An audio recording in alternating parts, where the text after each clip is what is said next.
Argentina, un país que siempre ha parecido tenerlo todo para triunfar, se vio de repente atrapado en una especie de bucle, un ciclo de estancamiento que duró más de 20 años.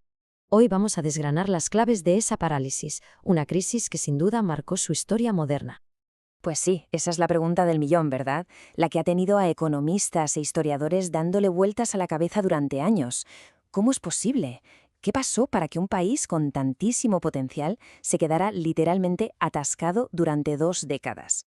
Para intentar entender este lío, vamos a seguir un orden muy claro. Primero, vamos a definir el problema, a ponerle nombre.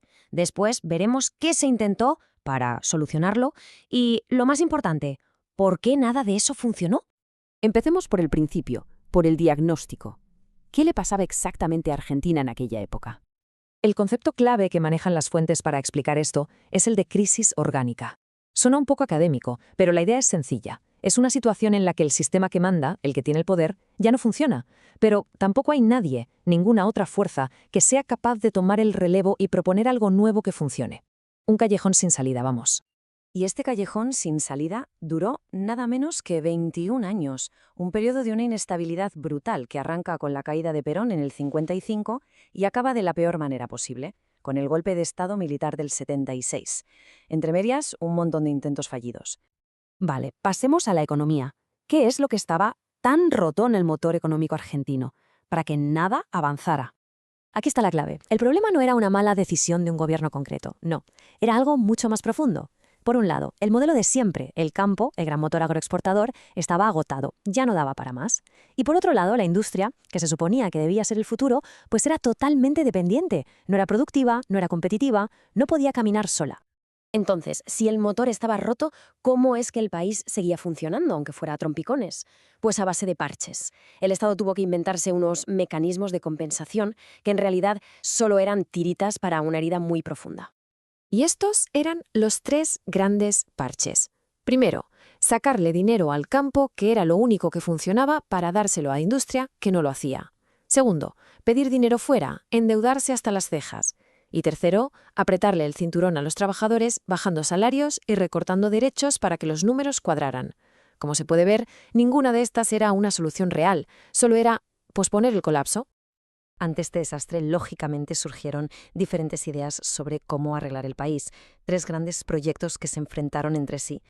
Y esta tabla lo resume todo a la perfección. Era una batalla de intereses en toda regla. Por un lado, el proyecto liberal de los grandes dueños del campo. Por otro, el proyecto reformista de los industriales ligados al peronismo. Y por último, el desarrollista del presidente Frondizi. El problema fundamental, que cada uno miraba por lo suyo. Cada plan beneficiaba a un sector, pero a costa de los demás. Ninguno tenía una visión de país completa, y por eso todos estaban condenados al fracaso desde el principio. Y es que, a pesar de sus enormes diferencias, los 3 proyectos chocaron contra el mismo muro, una y otra vez. La gran idea de la época, la que todos compartían de una forma u otra, era la de industrializar el país para no tener que comprar las cosas fuera. Pero la estrategia nunca funcionó del todo. Fue como construir un edificio muy moderno sobre unos cimientos viejos y débiles. Solo hay que mirar este gráfico. Es que no deja lugar a dudas.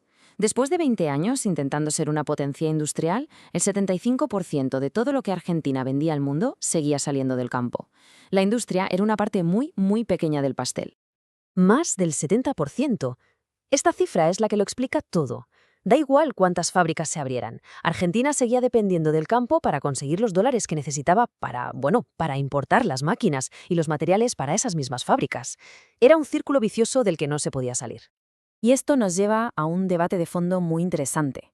Por un lado, liberales y desarrollistas pensaban que el problema era de gestión, que con las políticas correctas se podía arreglar. Pero por otro lado, una visión más crítica decía, no, el problema no son las políticas, el problema es la estructura misma del capitalismo argentino, que es dependiente por naturaleza, que el Estado, por mucho que quisiera, no podía cambiar esa realidad. Bien, pues unamos todas las piezas del puzzle. ¿Qué conclusión podemos sacar de estos 21 años de crisis permanente? Esta cita de los autores que hemos seguido es potentísima. Nos dice que quizás el error es pensar que hubo diferentes modelos, que en realidad fue siempre el mismo sistema, la misma lógica, chocando una y otra vez contra sus propios límites. No fue una batalla de modelos, sino las diferentes fases de una única y larguísima crisis. Y claro, esto nos deja con una pregunta final, una pregunta que da un poco de vértigo. Esa dependencia, esa baja productividad, esos problemas estructurales que definieron esa crisis, ¿siguen estando ahí? ¿Siguen de alguna manera definiendo el presente y el futuro de Argentina? Ahí queda la reflexión.